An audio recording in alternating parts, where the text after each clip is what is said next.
Hi guys, it's Lady V from Urban Herbals, and this is our herb of the month. It's our very first herb of the month, so I'm really excited. And I chose an herb that's been around for us since the beginning of time, and it's absolutely one of my favorites. And that herb is thyme. Thymus vulgaris, also known as common thyme, creeping thyme, mother of thyme, garden thyme. This herb has been used for centuries as a symbol of courage. During the Middle Ages, young maidens would give it to knights before they would go off on their journeys for the king or the queen and to encourage them on their way. And this hardy perennial is just wonderful to grow in your garden. I grew it in my garden in the desert, and I still grow it in my gardens in North Carolina. And from what I hear, it's still growing out there in the desert where I planted it.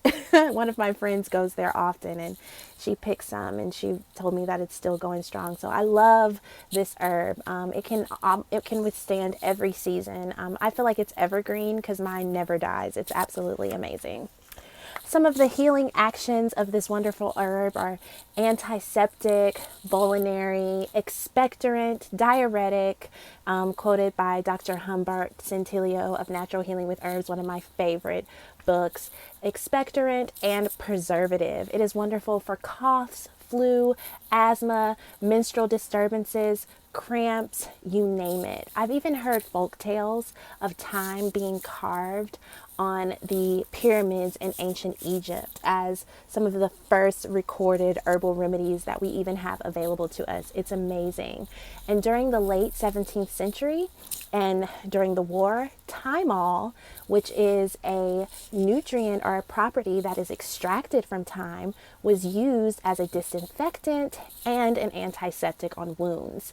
So they would spray it in the hospitals as a disinfectant. And even today, I believe it is still in some of our disinfectant sprays. You can probably look on the back of your labels and see it there. So I encourage you to use this herb in your own home disinfectant sprays.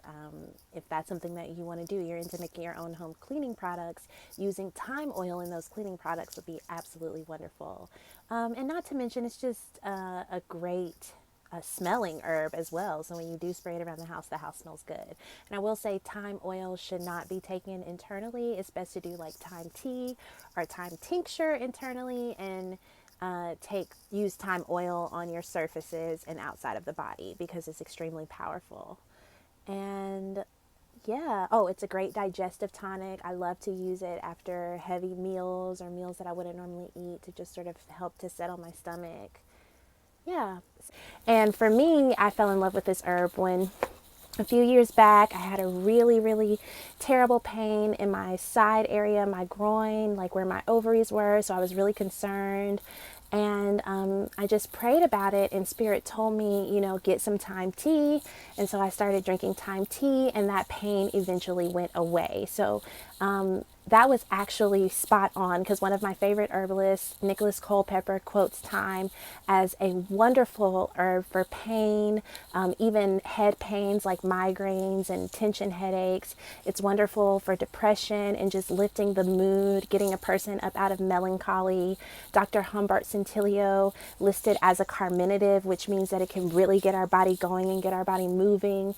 And so I personally love to add it to any type of cough syrup. So when I'm doing my elderberry syrup, I add a little bit of thyme in there so it can just get that mucus up. And like I mentioned earlier, it is a vulnerary, so it is possible to help to rid the body of worms and parasites. So it's a wonderful herb that you can use during a cleanse.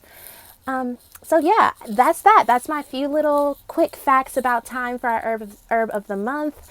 I hope you had a good time, and I'll see you next month with our next herb. What will it be? I don't know. We'll find out. See you later.